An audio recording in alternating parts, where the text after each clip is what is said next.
What's up, guys and gals? Welcome to the Matt Dudley Drumming Podcast. Howdy. How you doing? Hope everybody enjoyed the first episode from this past week with Mr. Nathan Purefoy. We made it to 63 downloads, which I think is pretty dang cool for the first week to not have really advertised a whole lot and to have 63 people that were interested in listening. And I don't have the stats yet of people who just kind of listen from the player, but as far as people who downloaded, 63. I'm very happy with those numbers. So again, it's not all about the numbers for me, but it is very important at the same time, to get this out and to build this drumming community up and to share, what education we can bring from each episode. So again, thank you so much for your support. Appreciate you checking out the show. Today, we're going to be talking with Miss Jessie Nelson. There's a spot at the beginning of this podcast where you're going to hear a national weather alert. No, there's no storm coming, but I had to throw something in from where the memory card got full and we had to restart the show, but we did pick up from where we left off from, so there's just a slight hiccup for a few seconds. You're going to see it, or you're going to hear it. So again, just wanted to give you a heads up on that. But Jessie was a guest on Behind the Kit when I was doing that back in 2016. So this is the first time that we've gotten back together to actually sit down and talk this long about drumming, about our profession. And that's one of the big things that we cover in this episode, is that we are professional drummers. I think sometimes we get the mindset that if we're not on the cover of a magazine and we're not playing in arenas, that maybe we're not professionals in our career. But if you're out making your livelihood from playing music, playing drums, and teaching or whatever else, then you're definitely a professional drummer. And of course, I would hope that you do have some sort of knowledge about the instrument and how to play, of course. But when you're out making a living for doing this, yes, we are professional drummers. So a lot of cool nuggets of wisdom and life lessons in this episode. It's a really great hang and a great talk. And Jessie's just a cool chick. She plays drums for musical theater, jazz, and R&B music in Brooklyn, New York. So, a lot of cool stuff here. And I don't want to spill too much, so let's jump into it.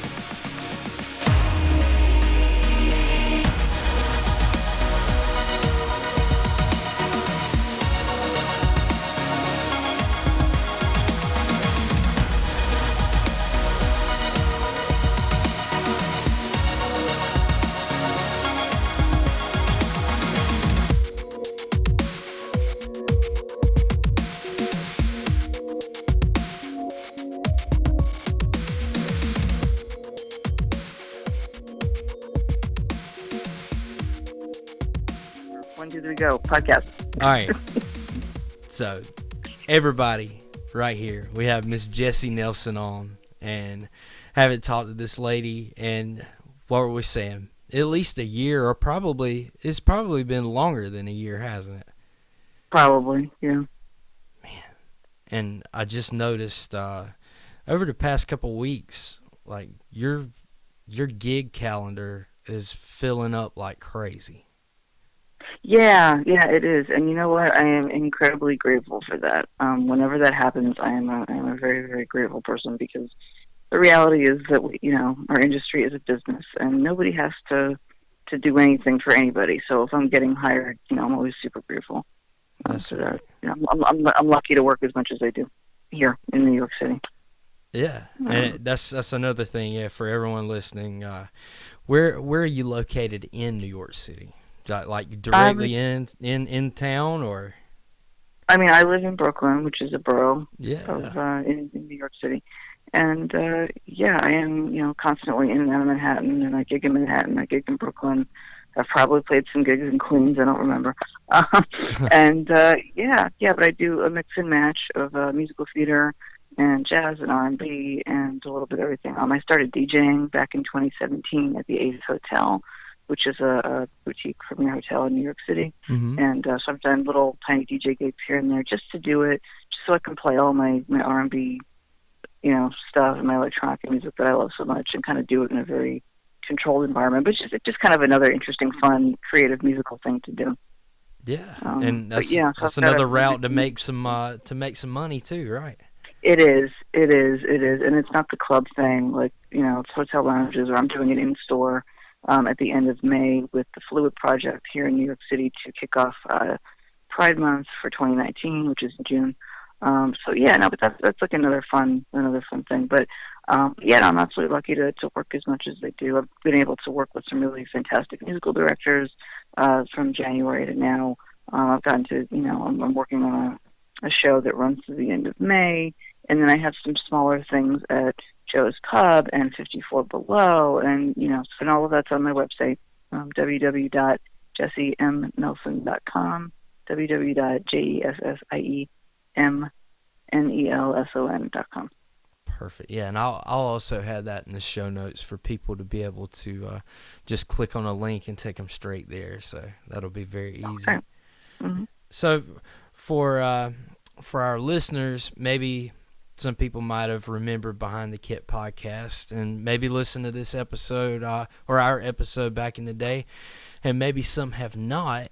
So we don't have to spend a whole lot of time on it, but if you would kind of share like a little bit of backstory about yourself, I guess, from how you got started with playing music.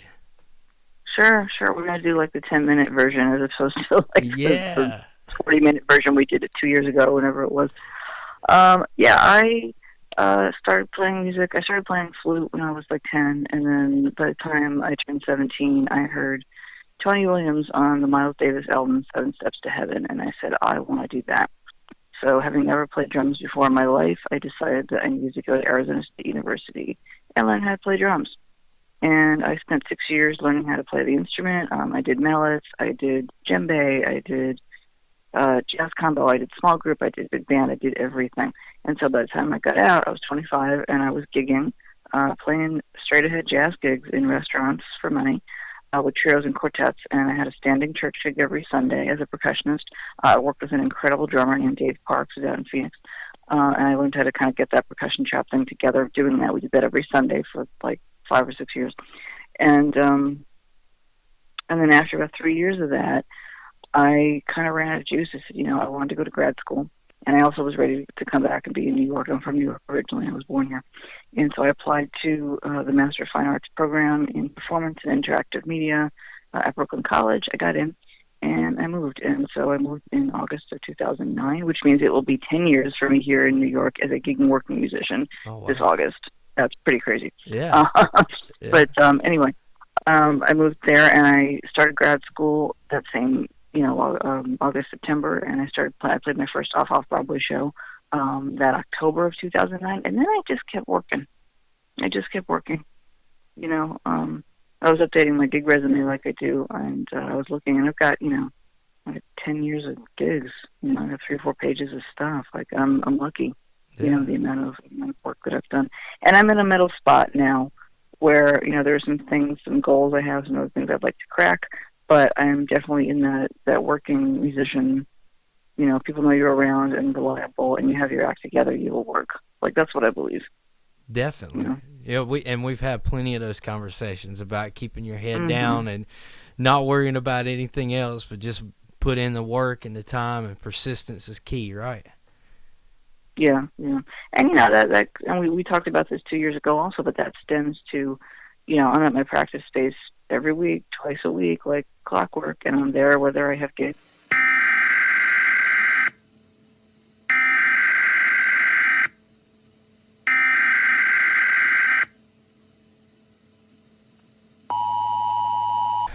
Oh my goodness. So anyway, and I'll totally let people know about that. But anyway, yeah. So SD card became full somehow and cut us off. So where we left off from is we were talking about doing the theater gigs and talking about keeping our head down and working hard, yeah. So yeah, I mean, you know, and it's funny because I mean, I've been playing drums for money since 2006. You know, and I had a lot of people telling me I was never good enough to do any of the things that I am doing or have done. And then being here, you know, it forces you to really up your game, and it's easier to not do what we do. What we do is incredibly tough, and all of us are, you know, a lot of us, people I'm close to, you and I, you know, we're all in our mid-30s now, and that's a different thing. Yeah. You know, to be doing it at this age. It is. I think it speaks to our tenacity is a good word. There we go. Yeah. No, it speaks to our tenacity, and you don't keep doing this if you don't love it. You know, that's my thought. And in terms of, you know, keeping my head down and working, and you know, the gigs will come. I was featured in Drum Magazine this past August. Yeah. That was definitely a career highlight. That was super neat. They do this thing called Women Crush Wednesdays. As a feminist, I totally don't agree with that slogan, but the whole point was that I was glad that they were featuring female drummers. I'm like, this is great. Yeah. And just for the heck of it, I sent in my stuff, and the woman that was doing that section wanted to interview me. She was like, "Great, I'd love to feature you." I said, "All right," and we did the interview, and then I have it. And that's just a nice thing to have. You know, that's just a nice kind of like, oh, I must be doing something right. You know, and I have built a legitimate career. You know, that I can explain to somebody. Yeah, you know, I remember whenever I saw that, I was blown away. I said, "Man," because I'd known you now for at least a good 3 years, probably something like 3 or 4 years, and for you to be featured in that, I thought that was great. Oh, thank you. I really appreciate it. And you know, I mean, I think that again, I think that's one of those. If you know what you're doing and you keep your head down, you do the work, you will continue to work, and you'll be successful. You know, I think that was right. Somebody, the proverbial somebody said, "You only fail if you quit." Yes. Or something like that. Yeah. Something like that. Right. Yeah. Right. Something like that. Yeah. Yeah. And you only fail if you stop. Yeah. That's right. and we're no quitter, right? We're not a quitter. No. And you know, I used to say, and still do say, I love it all too much to quit. You know, that's real. That's a real thing. Yeah. What else would you like to talk to me about? Well, I mean, expanding on that a little more, that's something I was thinking about just driving today. I think from my point of view, just sometimes I take for granted what I'm doing, and I don't do it on purpose, but just like today I was driving, and I had finished teaching, and I was a little tired this evening, and I said, man, just think about what I'm doing. Like, if I worked, and not saying anything bad about anybody who has a normal 9-to-5 job or whatever, but I thought about it, and I was like, man, I'm not just going and making some other company rich or doing anything like that, but I'm teaching kids and adults and whoever how to read music, how to play music with other musicians on an instrument that I love, and maybe somehow I'm changing lives for people, and maybe those people that are being taught are changing other people's lives when they're playing music. And just to think about that, about what we're doing right now, that's so big. It's kind of hard to wrap your head around it, and I think sometimes we need to step back and just take a look at what we're really doing. Like, we're not just teaching or not just playing, but we're somehow kind of changing lives of people. Wouldn't you say so? Yeah, absolutely. I 100% agree. I mean, it's funny because what we do touches people on such a visceral level, whether they are seeing us play at a gig and they're feeling happy or joyful while we're playing, or we're teaching and the light bulb goes on with the student regardless of age or skill level. That's a real thing. I mean, just this is kind of a tangent, but the fact that what we do is so visceral. We live in the United States and arts are not supported correctly in the United States. They're not. We don't live in Europe. And my little conspiracy theory about why that is because if people we're allowed to, be working artists, and it was made easier for us to do it, there's so much, that people would walk away from a lot of the things that don't make them happy, and that doesn't support capitalism. And this is probably a discussion for a whole other show. but that's my 2 cents on that. So to circle back around, my point is that, as you said, it's really easy to take for granted what we do when we're tired, or we're run down, or whatever, And like, I'm on a show right now, and the music director is great, and the band is great, and the cast is a joy, and it's all going very nicely. And the gig times are late, and I'm getting home at 11:30 or 12. And some of those nights, I gotta sleep for 6 hours and then get up and go teach. And I'm like, oh my god, like, I am freaking exhausted. But then I kind of say, well, you know what, like, somebody is paying me to play drums 4 or 5 nights a week. Yeah. Like, what the heck? I'll sleep. I'll drink coffee tomorrow. It's fine. Like, it's not. You know what I mean? Like, I'm not getting up to do things that I hate. Yeah. And so yeah, no, I agree with you. 100%. Yeah. And this past summer is the slowest, probably the slowest summer I've had since I started teaching in 2003. And I haven't worked a 9-to-5 or a jobby job since probably 2009, I believe. Yeah. And last summer I had to go in and go work at a furniture warehouse for about 3 months, and just loading and unloading trucks all day, and lifting, doing a bunch of heavy stuff, and just doing something that I really didn't want to do. So, man, as soon as the summer kicks out and school comes back in, that's whenever business picks back up for me for teaching. So every evening, as soon as I get out of the furniture warehouse, if I wasn't teaching, I was out pushing business cards and advertising and trying to do something. But it just made me very aware and very thankful to be able to do this stuff full time once I got back to it. So, yeah, it's one of those things I have to keep stepping back and just saying, you know what, like, I know I totally would love to take my career leaps and bounds where it is, and maybe, have a bigger name, this and that. But at the same time, if I'm able to pay my bills and able to do something that I'm happy doing, I mean, to me, I think that's being successful. And I think it is too. Yeah, I agree, because the other thing that is, I find kind of nice, and maybe this is just again, I talk about age quite a bit, but just talking about being in our mid-30s, you start to, like, not freak out so much about who's got what gig and what everybody else is doing. Yeah. Especially when if your sense of self is strong and your head is together, like, you're like, oh, they got that gig. Awesome. I'm over here doing my stuff. I'm in my lane. And there's, like, some power in that, because it also keeps you out of the fray, of feeling bitter or feeling crazy or being like, why are they on that gig and I've been doing this, and why am I not where they are, or I should be where they are, or whatever. And it keeps you out of that. We're able to say, you know what, I'm really proud of myself, and I'm really happy with what I'm doing. And, I know just from knowing you, if there's ever a day where you turn and you're like, oh my God, I want to go to NAMM, I want to get endorsements, I want to gig at the next level, you'll push and figure out how to make it happen. Yeah. And but there's nothing, you're not any less of a professional drummer because you're doing what you're doing at the level that you are comfortable doing it at. Very true. Very true. So what, I guess a question for you would be, what would you consider being successful in this, I guess, in this type of career? I mean, like, the whole bottom line, I was just remembering something that came to mind now.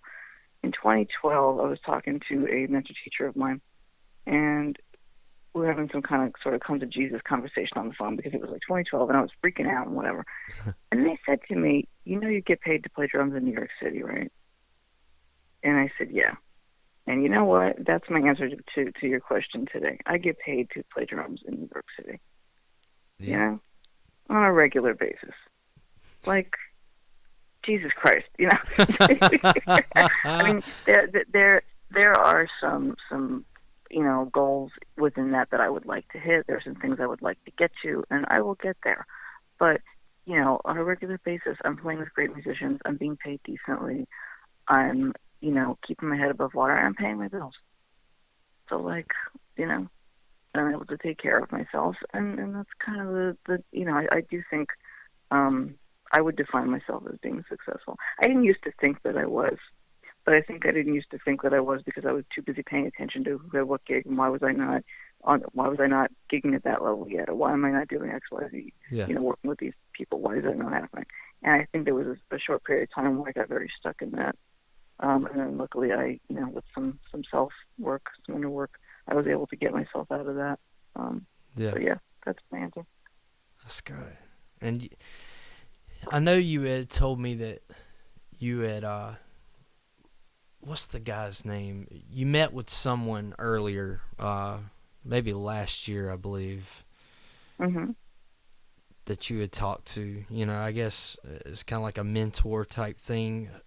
Man, I totally believe you, but I don't remember. Yeah, I believe you. I believe Matt. you. Yeah, you told me about this person. God, was this Carl?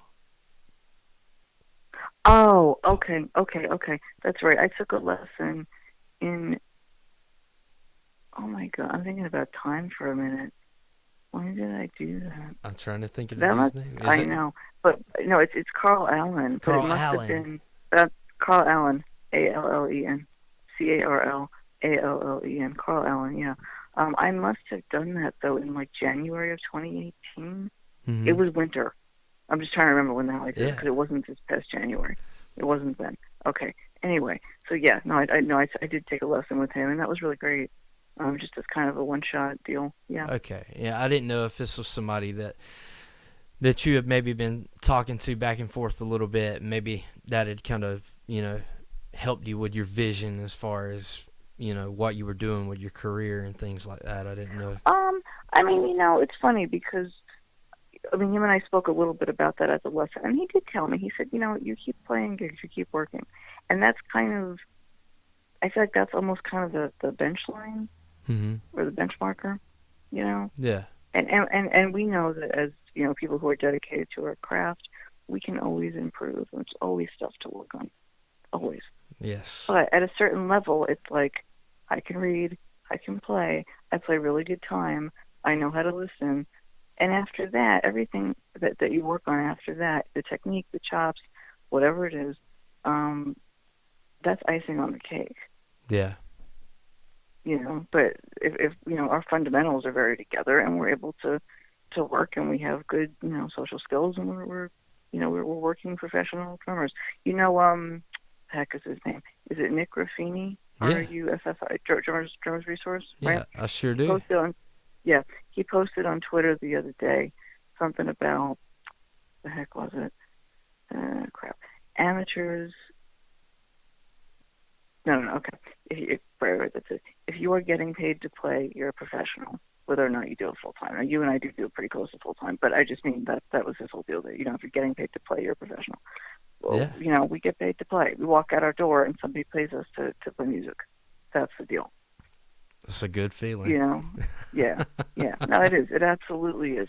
And I also think that keeping and there's a whole other side of the equation. Some of this we talked about 2 years ago, but for example, like keeping your, we talk about being able to keep your head down. Well, there's a lot of maintenance. I in the last few years, I exercise regularly. I meditated like all of 2018, almost every day. I meditate pretty much daily now, and all that stuff makes a big difference. It does. That's something that until I moved to the lake, whenever I first met you and we did our last episode, I wasn't doing any form of exercise or anything other than just practicing and playing drums. And when I moved to the lake in 2017, I started riding a bike and jogging, doing push-ups and everything else. And now that's a part of my daily routine. And it's actually helped me develop into a better musician, a better well-rounded musician, being in shape now. And I used to smoke cigarettes and things like that too, and now I'm completely free of all that, and I eat healthy Nice. and take care of myself, and it Mm-hmm. makes such a massive difference, not on just the body, but on the mind too, wouldn't you say? Oh yeah, I mean, I've been doing the yoga thing for a long time, and then I just recently got into body weight exercises, push-ups, and squats, and some strength training stuff. And and I eat very healthy, and I just cut dairy out of my diet. Like I went pretty hardcore just to get my body together, and it makes such a difference. It You know, does. it makes a huge difference, and it's I remember you said this to me a long time ago, or a few months ago, and you said, for whatever reason I was not in a great headspace, and you said to me, do something today for your body or for your business, and get back on track. And I feel like those are the things that can like pull you out of the funk, especially when things are hard, Yeah. especially when times are difficult. I'm trying to remember Um, saying that, but you did. That's what. Yeah, yeah. yeah, You said that to me. Hmm. cool. Well, And and I was grateful. I was very, very grateful in that moment. I think about that. Yeah, I I I think I do the same thing myself. I guess there are days where maybe business might be slow, or maybe I might be in my head too much thinking about stuff. Maybe bills might be coming in and I need to make a little more money, and it's one of those things of, well, I could sit here and worry about it, or I could either do something as far as putting cards out or advertise online, or I could do Hmm. something to take care of my body today. Hmm. And either way, when I lay my head down at night, I'm going to feel better about the situation than I did if I wouldn't have done anything. So, Exactly. Exactly. Totally. I mean, I've done stuff where like, if I'm having a totally crappy day and for whatever reason things aren't, or things are slow, you do some push-ups. The other thing that I've been doing, because a little bit of that stuff goes a long way, mm, to kind of pull you out of the funk. But I've been keeping I keep a running list now of anybody that I want to network with for gigs. I keep a running list in my phone. Anytime I see somebody's name, whether it's online or whatever it is, I say, oh, I need to send them an email. And I keep a list. And then at some point, I make a little date where I'm just like, okay, I'm going to take an hour and I'm going to go through my list and email all these people. And 10 people are not going to all email me back, but my guess is that maybe 2 or 3 of them will, and that's still enough. yeah, You know, so just always doing things. And I think I've also gotten into the mindset in the last couple of months of, am I doing things, whatever it is that I'm doing that day, whether it's a gig or practicing, doing teaching, whatever it is, am I doing things that are going to that are going to help that are going to help me go forward, or am I doing things that are going to make me stay stuck or make me go backwards? And that doesn't happen so much anymore, but it used to, yeah, you know. Um, so I think, and I think this is like the maintenance stuff, and this is some of that kind of next level self-development kind of stuff. hmm, And you and I know this. You play better music when your head is clear. You yes, know, I that's definitely that's agree real. on that. Yeah. Yeah, and I guess even people listening here today, or whenever they're listening to it, I think we all get inside of our heads a little bit too much, and uh, for people who are not usually the ones to go work out or do anything like that, even just taking a simple walk during the day, just a nice walk, and maybe cut out soft drinks and start drinking water. You'd be amazed that, I don't want to turn this into a health podcast, but at the same time, you'd be amazed that at just doing something small as that, it could change up your whole routine throughout the day and make things so much better. Well, but you know what? Our health, especially because we're all getting older, it's like an integral part of this now. Yeah. It really is. All my drummer close buddies, I got my little drum sound, and all 4 of them, everybody works out, everybody eats well, everybody is regularly exercising, everybody is, I mean, that's all of that stuff. It's like that's where everybody's at, because if we want to keep, because at this point it's about longevity, you Yes. know, and you still got to be able to move gear around and all that stuff. Something I've noticed from all the working out in the last years, moving drum gear doesn't hurt so much anymore. In fact, it doesn't hurt at all. That's important. Yeah. That kind of stuff. That's Yeah, so you're right. actually No, it makes it different. that's actually something I want to talk to you about. Yeah. Mm-hmm. I'm making a note real quick because there's something else I'm totally writing down that we're going to discuss after a while. But Yeah, I have this down as a question for you. Do you Mhm. remember us talking a while back? I think you hit me up, and of course this might have been 2 years ago. I can't remember, but we were talking about lightweight cymbal stands. So I Mhm. guess my question to you is Mhm. about what kind of gear are you having to haul around in New York, and how are you doing that? And then we can talk I'm about what you're using. okay. Okay. By now, I am not schlepping as much gear as I used to at all, which I am incredibly grateful for. I've been lucky enough to be playing a lot of venues where there's a house kit, and I bring my cymbals and my snare drum and my bass drum pedal, and I can do that on the train. That's not a big deal. Okay. I very rarely do a full kit unless I'm doing a load-in for a musical theater run, and when I do that, I get car service there and back. So you So get it's not such a Lyft or yeah, I okay. do. Yeah, yes, and so none of that bothers me. Like loading stuff into a venue is not a whole to do. So with And cymbals and stuff, I guess you've got like a cymbal bag, and you've got maybe a backpack to carry your pedal and stuff, or yeah. I've got a civil backpack, and I have my snare drum soft case, and I've got my pedal. I'm currently in the market for a lightweight pedal. It's I've been digging around 'cause it's time to replace because what I have you can kill somebody in a parking lot with. I've had it for like over 10 years. oh It wow. works great, but it's too heavy.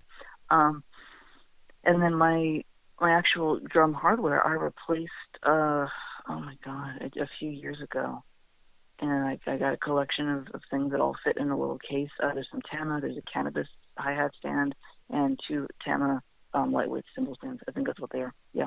Okay, And it the all fits. lightweight, It all fits in is the case. that the Yeah. are those the flush, like the flush base stands at the bottom, or are these Mhm. just Mhm. oh cool. How do you like those? I'm a fan. If we're talking about the same thing in terms of gear, I mean they have the legs like the regular heavier stands, but they're everything's super lightweight, super Oh, collapsible. gotcha. Okay, I, I I thought mean you I were. what stands are you talking about? I was thinking of they have the look of the vintage stands where the legs are flat on the bottom instead of Oh yeah, yeah. yeah. No, you know what? You're correct. I'm sorry. You're right. You are definitely right. That's what I have. Oh, Yeah, I do okay. have those. Okay, those are the right thing. I got it. Yeah, I think those are great. Just because my cymbals are a little heavier, I'm always a little concerned about their ability to hold up. If they're not going to collapse. But Hmm. so far, I haven't had any problems either with that. Yeah, I And use I've been those playing. DW, the flush mm, base DW stands. I think it's like Okay. 6600, and I run big cymbals, and I've never had any issues with them, like kind of wobbling or flipping over or anything like that. So yeah. Okay. Nice. Yeah. Another thing. Speaking of gear, I've been super into the Promark Acid Jazz stick. That's been Ooh. like my new thing because it gives me a little heft. I've been playing with Promark Michael Carvins for quite a while, and I really like those for jazz gigs and for musical theater gigs. Those can be great too. But I found that I started using the Promark Acid Jazz, and it gives me a little more heft. So It gives me a are little they more weight. wider or bigger in diameter than the Yeah. Yes. Than the Carvins. Yeah. They're like another step up.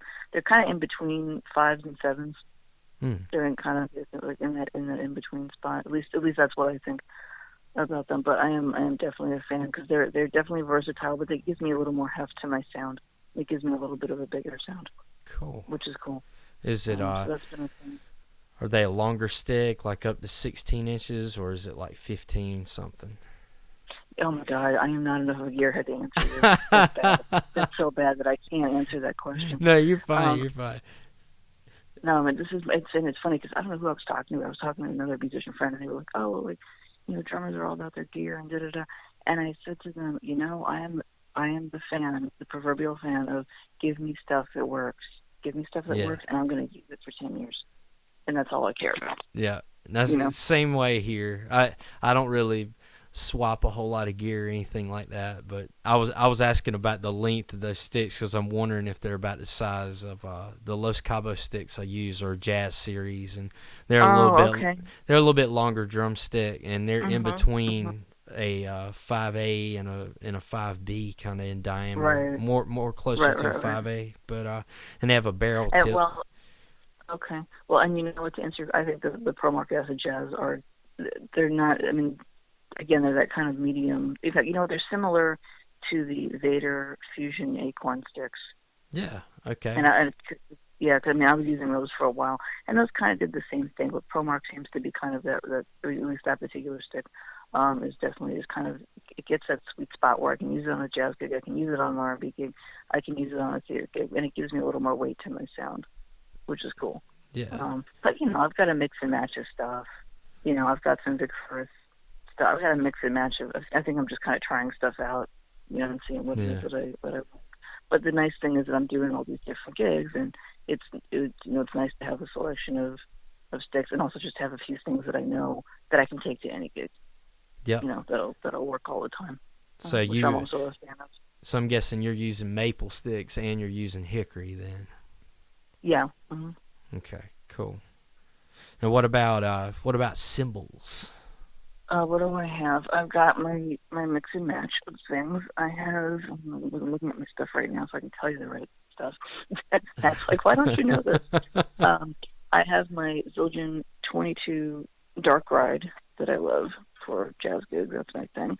I have my Sabian Dual 20-inch Light Dark Ride. I have a Zildjian Dark Crash that I really like. And I have, looking at my hi-hats right now, these guys this is a brand called Flats Arbiter, that's what it says, Flats Arbiter, Arbiter. Yeah, I got these, I don't know where, but they sound great, and I've been using them for a very long time. I'm probably I've got sort of a, you know, I know I just said that I'm not a gearhead, but I do have a very small list going of something, you know, like it would be good to, you know, Manel, Meinl, they make a fabulous pair of dark hats that I've like had my eye on forever, you know, like that would be great. And maybe to get another ride and another crash would be helpful as well. I definitely need a second snare drum. That is on the wish list. I need a second drum. What are you using a Gretsch snare? Is that what you got? I am. Mm-hmm. Yeah. Mm-hmm. Yeah. Yeah, but I need to get a second drum. I got to find something I like. Everybody's been telling me about the Ludwig, the Acrolite snares. Like apparently everybody owns those except me. Yeah, I actually have one myself, and I love it. I traded off the strands at the bottom. I put Pure Sound strands on it, and I run a single ply. I can't remember which Remo head it is, but the single ply coated Remo head on top, and then a few moon gels, and that drum is so versatile. That's the thing, is you could tune that drum and go play 3 gigs that same night, and you could get 3 different sounds out of that drum if you wanted. And if you go on eBay, I mean, you're looking at maybe $120 and up would be the price. So I mean, you can't beat that. Yeah. No, I think that's definitely on my gear to get list. Yeah, because I need another snare drum, and the Acrolite seems to be the plan. So that's on the list, along with the bass drum pedal. But wow, I think that's the most I've talked about drum gear in a long time. And that's okay. Yeah, and the thing is, even when I ran Behind the Kit podcast, I talked a little bit about gear, but I never went really in depth with it. And I said, you know what, tonight I think I'm gonna pull this up a little bit. Maybe somebody's interested in hearing it. So anyway, I appreciate you taking the time talking about that. Yeah, no. It's, I mean, I should know. Like, it's kind of ridiculous that I'm not as, but you know, that's all right. Everybody's different. But I think, you know, again, things I need to replace, things I would like to have, you know, whatever. Like that's I'm getting, you know, I'm making sure that I'm a little more informed than I used to be. Yeah. Now, as far as the pedal, have you had your eye on any pedals right now that you're thinking about? I haven't. I got to go searching. I got to go looking. Gotcha. Who is it? I know Yamaha makes some lightweight thing that's collapsible that some of my German buddies have been using, and also Jojo Mayer makes a pedal. Yeah, through Sonar. It's right. It's a lightweight pedal, but I cannot remember the name of it. It might be called No, lightweight pedal. no, I know what pedal you're talking about. That might be an option. So I got to do some digging around online and see, but that's definitely on the get soon list. That'll be the next thing. What else? What about, besides gear, what would you say some of your personal goals are with playing right now? Like some of your goals behind the drum set, as far as maybe things you're working on, technique or style or anything. Okay. I am working on. I am definitely working on my learning grooves by ear. Actually, that was a project I started back in October of 2018. Mm-hmm. And I took various tunes, and for me, I'm always into all the pocket stuff, the R&B stuff. So I did Bill Withers' Use Me. I did some Michael Jackson tunes. I did some Janet Jackson tunes. I did some stuff by the Leaders. And I just, instead of writing stuff down, because I'm a really strong reader, I started to, be able to I started to make myself work on learning grooves by ear. Mm-hmm. And I did it. And the Bill Withers one was the first one I did, and that's the one with that tricky hi-hat pattern. Yeah. The song Use Me. And once I learned that one, it took me like 2 to 3 weeks to get that together. And once I did that, going forward, learning grooves by ear, like it started to get quick. It was really interesting. I was like, oh my God, like this is not taking me that long, even when they were a little complicated, know. So that's been a thing, and that's kind of an ongoing thing. But I started that process in like October, and also just listening to my playing so I can critique. I started finally, and I've done it off and on, but I finally started doing it regularly in October while I was doing all this group stuff. Learning by ear, I started to record my practice sessions again. I hadn't done that in a long time. Yeah. And so that was really helpful. I was like, oh, okay, like too much kick drum, not enough snare, whatever. The balance isn't great. My fills need to be more confident or whatever it is, but being able to have that audio recording to be able to critique and then really fix, and even just, being able to record a session, go home, listen to it at night, and then by the time I got back in the space, 2 days later, I could start to like tweak and fix things faster. That's really so that cool. was nice. Yeah, like it wasn't taking me as long.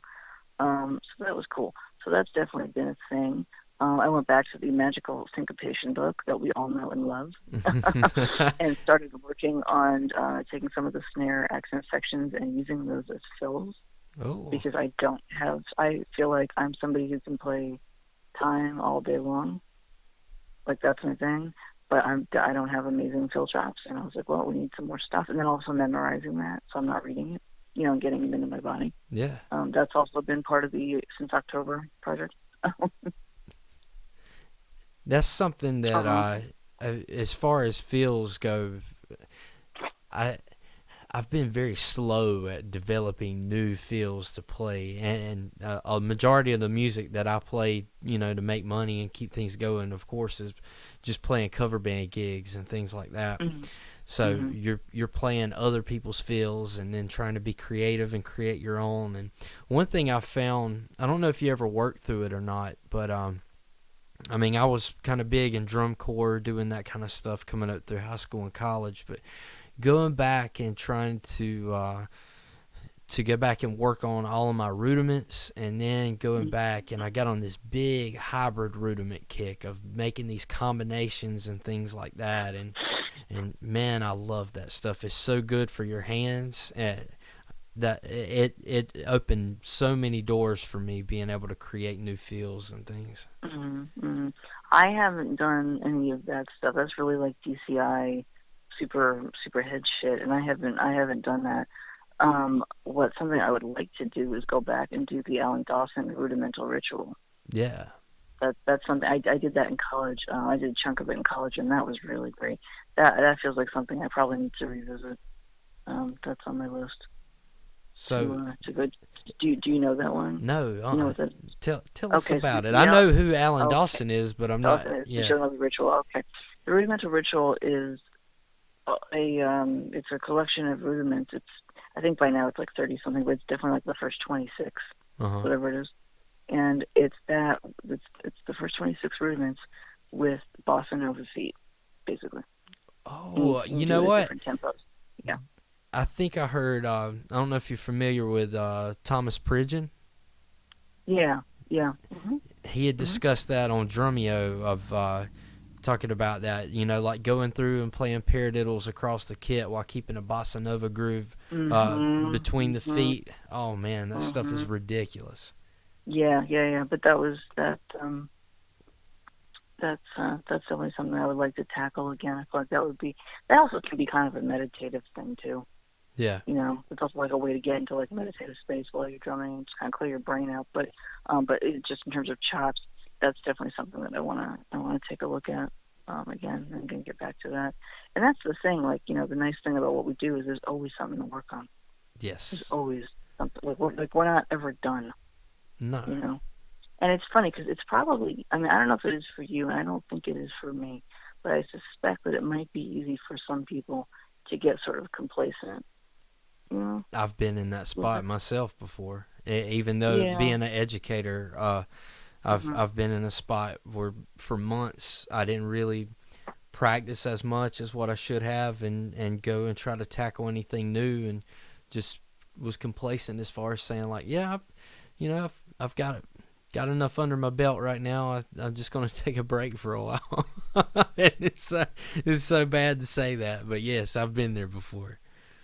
Well, no judgment. I mean, I'm sure somewhere back in down the pike, I'm guilty of that. Also, I don't remember, but at the same time, life happens, stuff happens, and again, it's about just picking yourself back up and you keep going.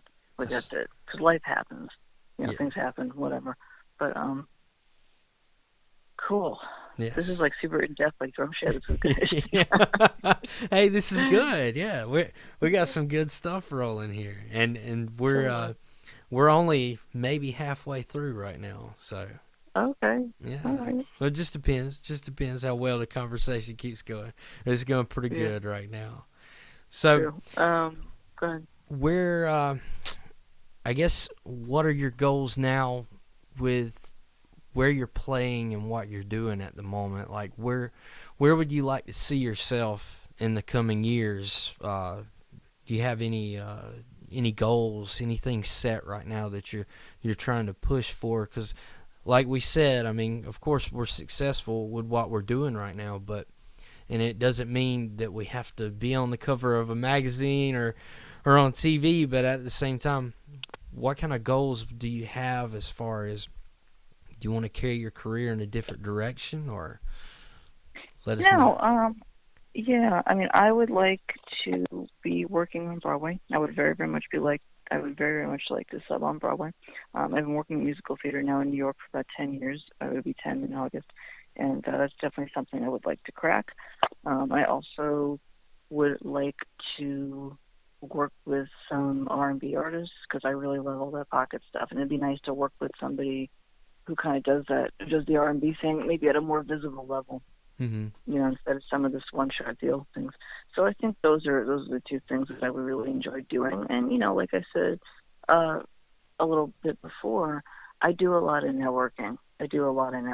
And what I think with all of this is that when it's supposed to be, it'll be. I can keep knocking on doors. I can keep improving my chops. I can keep continue to work. And when the right opportunity happens, when the right opportunity shows up, it'll be, you know. And that may even, at least with the musical theater, that may mean getting on a show that's in development and going Yeah. to Broadway that way. Or if there's a show that I want to sub on and the drummer has room on their sub list, that would be great too. Either or. But I think that stuff will happen when it's supposed to happen. I would And like I think, said, yeah, and I would think too that the way you're doing things right now is definitely very close to putting you in that position because you're basically right in the middle of doing all of these theater gigs. You're close by. Who knows? Maybe you might be playing for something that might get picked up and might become a Broadway musical or something like that, or a connection that could lead you in that place. You know? sure, yeah, no, I think, and like I said, I think when it's time for that to be, it'll be. Um, I keep, doing the legwork on my end, and that's great. And then with the R&B stuff, I'm always kind of knocking on people's doors who I want to play with. That's Mm-hmm. how I met Brad Farberman, who's group Middle Blue, the jazz funk group that I'll be playing with next week. That's how him and I got connected. I found him on Twitter and knocked on his door and was like, hey, I listened to some of his music. I was like, oh, I want to play with this guy. And we got connected, and then we did a session a few weeks ago, and he texted me, a couple days after and said, hey, you want to come sub on drums with my group? Okay. And it was a lovely, lovely, jazz funk fusion gig. It was fantastic. And we're going to do that again next week. But again, I'm pretty proactive. And, it's not about being, I'm not desperate. It's just proactive. Yeah. Like there's nothing wrong with saying, knock, hey, I'm breathing, look at my work, or, I'd love to work with you if you'd like to work with me, let me know, that kind of thing. And I think that's another place on that too, where I figure, if people want to work with me, they're going to work with me. If they don't want to work with me, they're not going to work with me. I'm not the fit for everybody. I'm not the fit for every gig, and that's okay. Yeah. And it doesn't make me any less of a professional. But that was also something that I had to learn. That's right. Like we are in a business. This is a business. Yeah. Yes, very true. And I have a short story real quick. Last, let's see, 2017. I keep forgetting we had all of last year. It just slipped my mind, yeah. So anyway, 2017, I got picked up by this bar/restaurant as a house drummer, and I played there for about 3 months. Very good pay. I would play 2 to 3 nights a week for their house band. It's $100 a night to sit in and play, and got complimented, and everybody loved my attitude and the way I played, and I thought I was doing perfectly fine. And just one day, the owner of the restaurant and the lead band member, just sent me a text message and told me to not worry about coming in, that he had somebody else that was going to do it, and he appreciated my time, and that was it. So it was the first time that I'd ever been fired or let go of from a gig ever. And to go back now, I look at it, and he got a friend who lived close by to do it for free. So, I have to go back and look and say, okay, well, it wasn't my playing, but basically, I guess this person, wanted his buddy in there, and he didn't have to pay him. It hurt. It hurt a little bit to know, like, oh man, I'm gonna be missing a lot of this money. Was helping my bills and everything, but I guess I got a better understanding of it later on. Well, I mean, and I'll tell you this: as somebody who's lived through, again, grateful that it has not happened often at all. I have not been fired from gigs maybe 2 or 3 times in my life, and that's about it. And it's all very long stretches between that happening. Yeah. And everybody gets fired once in a while. It freaking happens. That's right. But it's hard when those things go down, because you're like, oh, well, wait a minute. Like I'm being a pro. I showed up. I learned the tunes. I did the gig. My attitude's good. I'm doing everything right.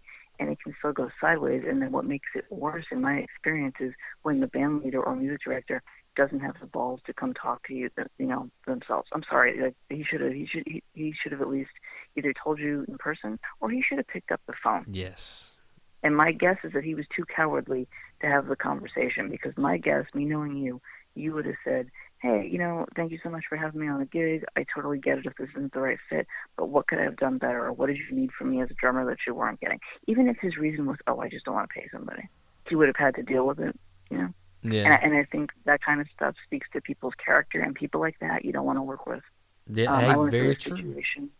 I went through a situation with a music director, and I played the show and everything. I was doing everything right, extra rehearsals, asked questions, got into the run. I'm playing solid shows every single night, and a month goes by, and instead of the music director saying, hey Jess, I don't think you're the right fit for this other show, he had his producer call me, and I was very polite and professional, and so I respect his decision, but do you understand XYZ why I'm surprised that this happened? Because I wasn't getting any information from the music director that things were going wrong. And the producer said, I understand that. I'll have him get in touch with you for clarity. And that never happened. That conversation never happened. And that's okay. That's fine. But I had to sort of go, wow, I did everything right, and I got fired, and the music director did not have it together enough or was too cowardly to come speak to me in person during the run, or pick up the phone and speak to me directly, because the conversation that I would have had was, you know, I respect your decision. Thank you so much for having me. What is it that you needed from me as a drummer that I didn't get? But, you know, that was something that I had to go through, and that was another what doesn't kill you make you stronger. And I got back in the practice room and got moving, and the gigs kept coming. And I realized that that was not a personal slight on me and my playing. That was that music director saying, oh, Jess isn't right for this next gig. The way it got handled wasn't good, and my professional musician friends that I spoke to about it all agreed he should have called you himself or emailed you himself. He should have dealt with it directly instead of having it go through someone else, you know. And this wasn't a situation I was going to talk about, but this is okay. I'm not naming names. It doesn't matter. It was a very, you know, it was a very small blip on the radar. Yeah. You know, but I think it's important to, I don't know, anonymously call somebody out on their character. Your character is crap. If you are, you know, my music director, you want to fire me, and you don't have the balls to come speak to me about it like an adult, like, that's not cool.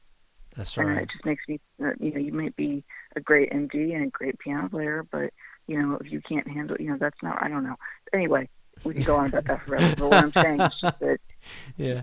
But what I thought about later was, well, you know what? If that's the way he handles his business, he's not somebody I need to work with. Very true. Yeah, and that's how I had to think about my situation as well. Whenever I got that text message that day, I actually I sent him a text back, and I said I would have appreciated a phone call at least. And good for you. You know what? Good for you. He did call me a few hours later, and he said, okay. You know, he basically apologized to me for sending a message, and he said that he basically didn't want to hurt my feelings, and that's the reason why he was afraid to call me. So, oh my God! Yeah. The funny part about this is that we're all adults. That's the ridiculous part.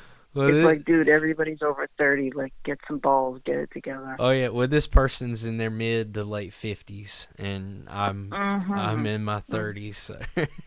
But anyway, everybody's over 30. Yeah, and I have no hard feelings with this person. I told him by the time we got off the phone, I said, "Well, look, if you ever have somebody that gets sick or can't make it to a gig, and you need me to fill in, I'll be available. Give me a call."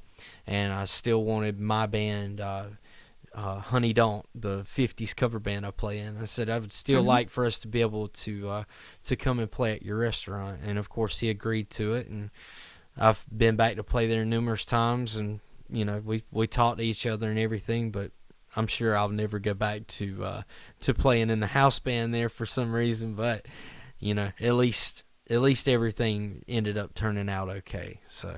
Yeah. And, you know, I figure at least on my end, when that particular situation happened, you know, you handle yourself like a professional and you move on. And that's it. Yeah, and that's all you can do. Yeah. But, you know, it's very easy to take these things personally when they happen. And I think it takes a lot of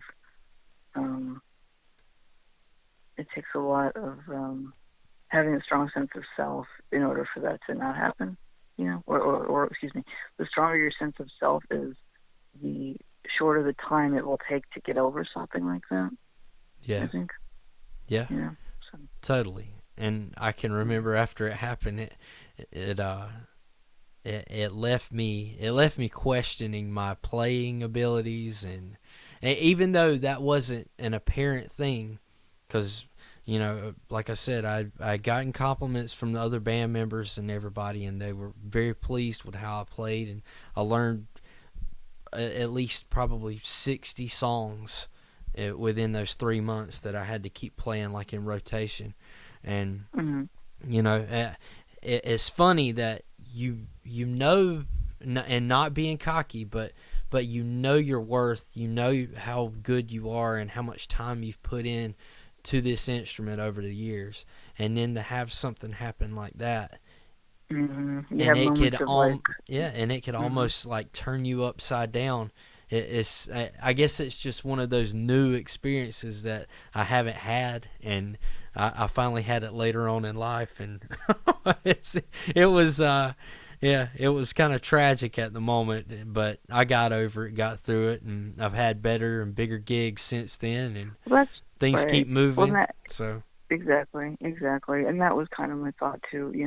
After that happened, the gigs were a little slow, but I knew one thing had nothing to do with the other, and gigs came in, and I got working again. That's it. That's it. It was not some whole personal affront or an attack on my playing ability or whatever. yeah. That's not what happened. So, onward we go here. Well, what music are you listening to? Actually, I do have that wrote down. So. Oh my god, this is great. Oh my god, this is hysterical. What am I listening to? Oh my gosh. I'm listening to. Wow, I've been listening to a lot of electronica music when I'm home. I've also been listening to a lot of hip hop. I've been listening to. Yeah, I've been listening to a lot of hip hop, a lot of electronica. Well, tell me some of these electronica artists, because I've actually been getting into some music towards that style, and I would love to have something new to listen to. Actually. Okay. Yeah, well, I've been listening to some stuff that I've been listening to for years, Portishead and Everything But the Girl. I've been listening to also on BBC Radio, and you can download them online. Essential mixes, and they are just mixes by different DJs that I really like, and it's drum and bass, and it's ambient, and it's drum and bass, ambient, some down tempo, some deep house music. I love deep house music so much. But I like to dance, so that's another thing. But I'm super into, so that's been a thing. And then also with hip hop, oddly enough, the new Cardi B, like the Cardi B album, I really like. Actually, some of that is some of the grooves that I've learned. She's a little ridiculous. I do think she's fierce, but she's a little ridiculous. And some of the music is kind of insane. But some of the one or two of the tracks are really like the grooves are super hot. And next to those ones that I learned and recorded myself playing drums along, just so I could, and again, being able to pick out sampled grooves is always a good thing. Yeah. But I also went and got back from 1994. The first Aaliyah album. Yeah. That's such a great record. And then I also rebought Hole's second album, Celebrity Skin. Oh, I remember that, yeah. That's a great record. And I also rebought PJ Harvey's Stories from the City, Stories from the Sea. So, those are both rock records. So, yeah, that's what's been on my rotation. What have you been listening to? Oh, man. Let's see. What have I been listening to? I listen to, I guess the style of music right now has been kind of, I guess it's called post-rock. So instrumental stuff, very ambient rock music. There's a band that I was listening to, I don't know, probably the past 5 or 6 years now. It's called The American Dollar. Mm-hmm. And I want to say that they've played a lot in your area over in Brooklyn. It's just two guys. It's a drummer and a guitar player, and they play. Oh, okay. They play with a I guess a screen behind them with a projector, and so it's got film and everything along with it. Their stuff's really cool. Cool. I will definitely check that out. Yeah, The American Dollar. They're really good band. Nice. If These Trees Could Talk, that's another band. Okay. Mm-hmm. And the new Bring Me the Horizon album. I don't know if you're familiar with that band. I'm not. But they were a hardcore metal band, and then the past 2 albums, especially this newest album, is just almost strictly pop and electronica. So it's really wild. It's good stuff. So nice. That's the majority. And then podcasts. I've been listening to different podcasts. That's what I was going to talk to you about as well. Me too. Yeah, I've been on a huge podcast kick in the last couple months. A couple of really great episodes from Drummer's Resource, a couple of great episodes from I'd Hit That, and then I also listen to some self-development podcasts as well. Yeah, me too. I've listened to Do you know who Rich Roll is? Yeah, I do. Yeah. Yeah, I like Rich Rolls. Listen to a little bit of Joe Rogan. Listen to some of his stuff, and then of course Modern Drummer podcast with Mike and Mike, and my buddy Seamus Evely, who has Drum Gab. Did you ever get a chance to listen to Drum Gab podcast? I haven't. I gotta check that out. I know there's new ones, and I just haven't checked. I haven't gotten around to checking everything out. But I know there's more now than even when you were doing Behind the Kit. Yeah. But there's more. Seamus has one of the best drum podcasts. I love that guy. He's got a good heart, and he has really awesome conversations with people. I told him, I was on his show a while back, and at that point I told him, I don't think I'll ever go back to doing a podcast again. And the more I listened to him, I said, man, if I thought about it as a competition, I would never be able to do another podcast because of how good he does his. So. Right. But yeah, his first 100 episodes were as Drum Gab, and now he got picked up by Drumeo, so now he is Drumeo Gab. Oh, okay. So yeah. All right. Yeah, no, I'll have to go check that one out. Absolutely. And one more really cool one. I don't know if you're into to like crime documentaries and things like that, but there's one called Atlanta Monster, and it's about it's so good. I'm telling you, it's got like a creepy name to it, but very well produced, and it's about the Atlanta child murders from 77 to 81 or 82, I believe, and it's just really good. I normally listen to a lot of this stuff when I'm jogging or riding my bike, so cool, good stuff. Now, what about all these pics that I see on your Instagram of all this delicious food all the time? Oh my gosh.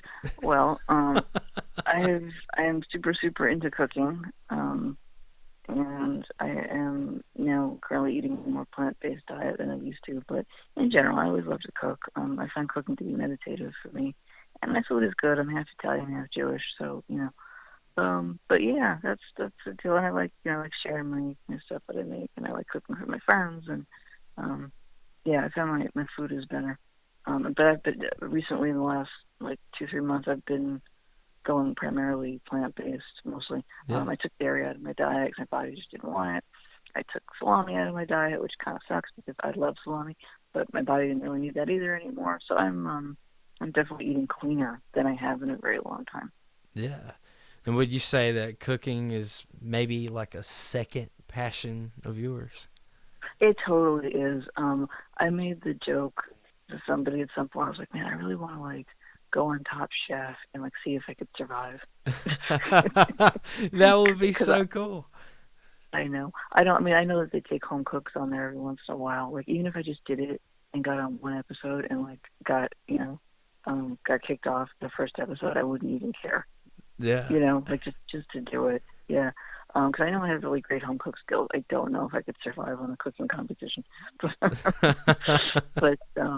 But yeah, no, I definitely enjoy cooking. I think cooking is another form of art, and then going with plant-based, figuring out how to make food taste good with really clean ingredients has also been really awesome. And I'm pretty good at that anyway. But that's been kind of a fun thing to be experimenting with. Are you into cooking or not really? Oh yeah, I cook. I cook a lot throughout the week because I basically I've been doing kind of like a ketogenic diet since late December, so I've been cutting out a lot of carbohydrates, bread, wheat, things like that, and dairy.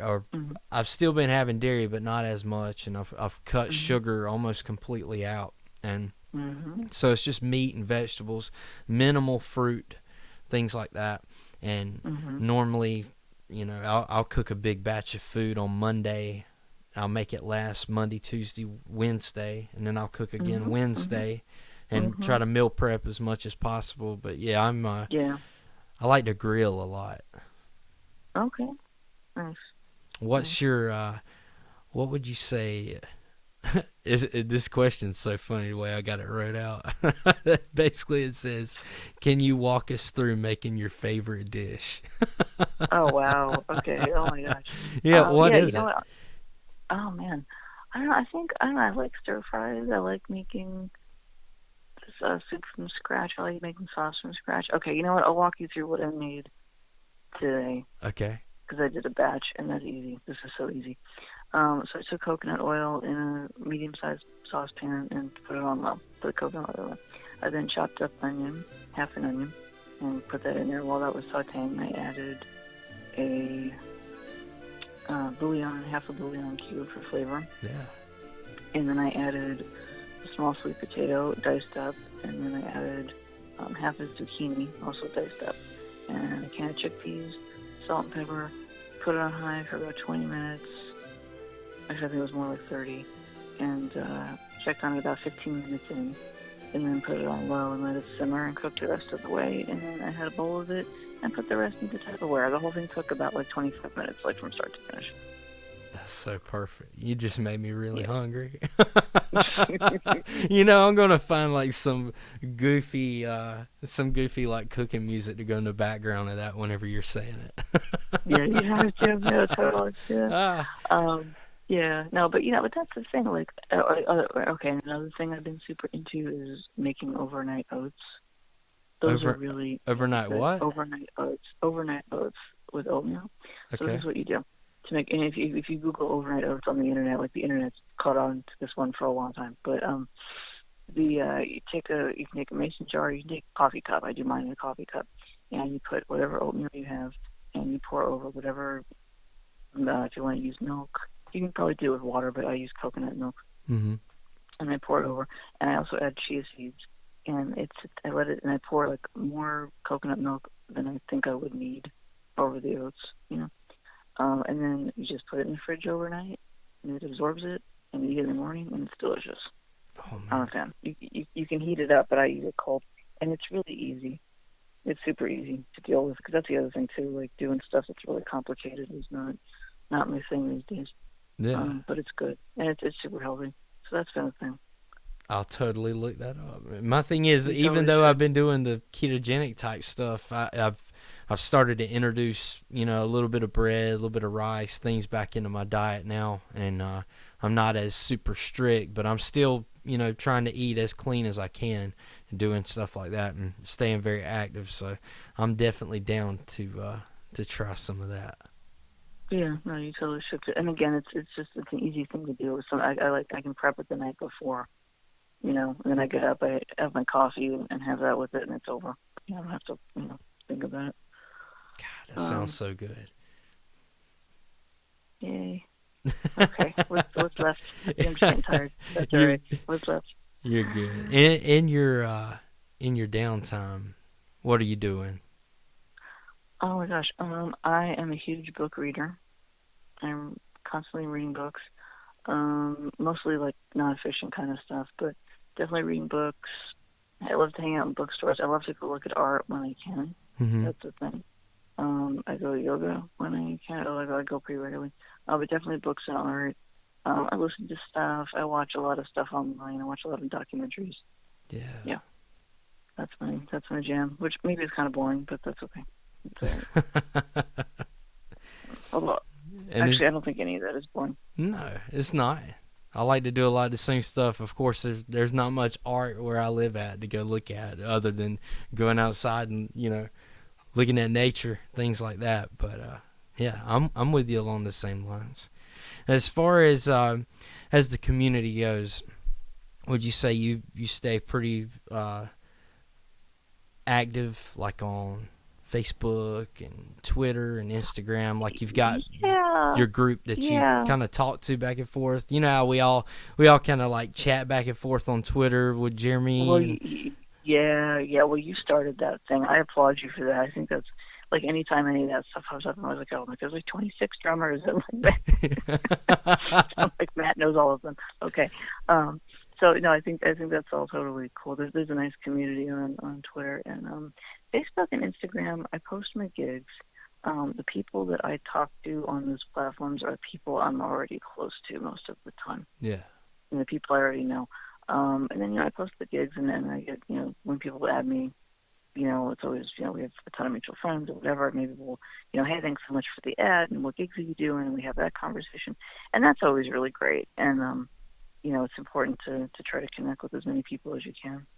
Yeah, definitely. That's something I think has helped me out a lot. I want to say it kind of keeps me motivated to be aware of the community that you're in, as far as talking with people, even if it's just a short comment on someone's pic or video, or if they're asking a question or anything like that. To me, it's just a really cool time to be a working musician, and to be able to have access to people all around the world, and being able to build those relationships. And I guess that's another thing with this podcast is I wasn't so concerned this time around about having bigger name people on here, but I wanted to more so showcase the community, the people who are, who I know that I'm close with, and the new people that I'm getting to know at the same time, and just kind of introduce these people to my people, So, Yeah. but yeah, I love it, especially on Twitter. We always have a good time on there and get to talk to people. So you say you get on there and talk to as well? Not, it's funny. I mean, again, like when you do your follow Friday, and then I thank everybody, and there's 27 thank you tweets to everybody. It's aggravating, isn't it? Yeah, no, it's fine. It doesn't matter. It makes me laugh. I tend to sort of stay out of the social media foray. I don't know. Sometimes it feels like a lot of noise. Yeah. And I don't always know how much all this social media engagement translates to gigs. Because you could have a ton of friends on Facebook, but sometimes I look at my friends list and I'm like, well, I'm close to 25 of these people or whatever it is, and then the rest of it, well, am I going to play with these people? I don't know. Am I ever going to meet these people on a gig, or are they going to hire me for a gig, or whatever? I don't know. So I think sometimes that can be a little bit nebulous, but then you have to think about why you're doing it. I'm like, well, am I connecting with all these people just because I want gigs? No, I'm connecting with them because we're all in the same industry, and building community is important. Even, but again, I tend to sort of stay out of the noise because it's a lot of, I don't know, it's a little more. It would take up a lot of headspace for me, I understand, and I just don't that. I don't feel like engaging with the screen that much. Yes, that's something I got to get better at myself. I totally understand on that. Well, to close us out, what would, let's see, how can I say this? What's the best advice that you could give to the people listening right now? The best advice. This could be personal, it could be drum related, anything. What's something that rings true in your life right now? I think this is drum, and I think this is what I'm going to say is a combination of drum and personal related. Just keep going. Keep going. Find the love. Find the reason that you love what you're doing, and keep going. And if you have that, that's going to be the thing that sustains you when things get hard. And sometimes all you're doing is getting up and showing up each day, and that's 80% of the work. Yeah. Yeah, that's my quote. Is that good? That's great. I couldn't have said it any better. That's actually, that's pretty much what's been on my mind as well. Not giving up, just keep pushing, keep working hard, and if you love something enough, it's really tough to give it up if you really are passionate about it. So, and persistence is key. That's the biggest thing. And of course, I mean, I guess that goes back to saying practice. It's not practice makes perfect, but perfect practice makes perfect. Sure, so, that too. I agree with you. Yeah.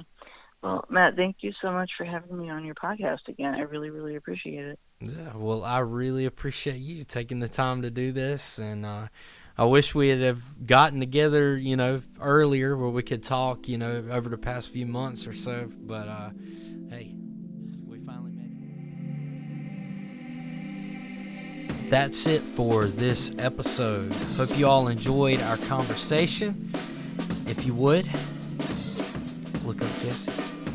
Go to jmnmusic.com. That's her website. And then also feel free to hit her up on social media. On Twitter, at Deeper Beats. On Instagram, Jessie.m.Nelson. And she's also got an awesome SoundCloud page as well at jmnmusic. So be sure to hit Jessie up. Let her know what you thought about the episode. If you have any questions or just wanted to send a friendly hello, I would advise that you should do that. That's what this thing's all about. It's about the community, the drumming community, and just building relationships and meeting new people in the process. And we're all going to learn something from each other. So hope everyone enjoyed that. Be sure to go and rate and review the podcast. That's going to help it show up in search engines for other people to be able to find this show. So if you enjoy it and you like it, then I would greatly appreciate it if you could give me a solid 5-star rating and a good review. And if you don't like it, then you can give me 1 star and a terrible review. So whichever one you want to do. But anyway, it just helps other people to find the show. Hope you enjoy it. Again, best way to spread this thing is by word of mouth. So tell your friends about it if you're enjoying this. I greatly appreciate you taking the time and listening. And until next time, I'll see you later.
Yeah, no, it's all good.